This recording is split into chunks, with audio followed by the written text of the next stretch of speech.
So ఎవరు దేవుడు ఎవరు బండ అని చెప్పి రాశారు కదా. అది బాగుందంటారు. చాలా మంచి పీస్ అండి అది. అంటే భక్తులు ఆస్తికులు కూడా మెచ్చుకునే పాయింట్.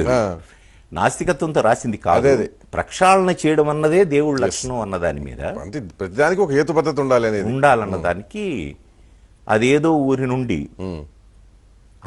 ఊరి నుండి మహాశిల్పి వచ్చాడు, మరేదో ఊరి నుండి పెద్ద బండ తెచ్చాడు, 6 అడుగులు కొలత పెట్టి బండను ఖండించాడు, మిగిలిన 3 అడుగుల ముక్కను పక్కకు తోసేశాడు. 6 అడుగుల బండేమో విగ్రహమై వెలిసింది, 3 అడుగుల ముక్క బండ చాకిరేవు చేరింది. కంపు కంపు మనసులన్నీ దేవుని ఎదుట నిలిచాయి, కంపు కొట్టే బట్టలన్నీ బండ చుట్టూ పేరాయి. గొంతెమ్మ కోర్కెల గొంతులన్నీ తీర్థంతో తడిశాయి, మురికి మరకల బట్టలన్నీ నీటిలో ములిగాయి. అర్థం గాని స్తోత్రాలతో పూజారి భక్తి శ్రద్ధలు, చాకలి నోటి వెంట ఇస్సు ఇస్సు శబ్దాలు. శఠగోపం పవిత్రంగా ప్రతి తలను తాకుతోంది, పవిత్రతకై ప్రతి బట్ట బండను బాదుతోంది.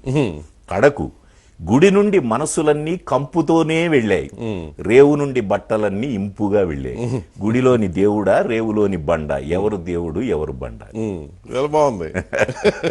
అది ఎవ్రీబడి అప్రిషియేట్స్ ఇట్.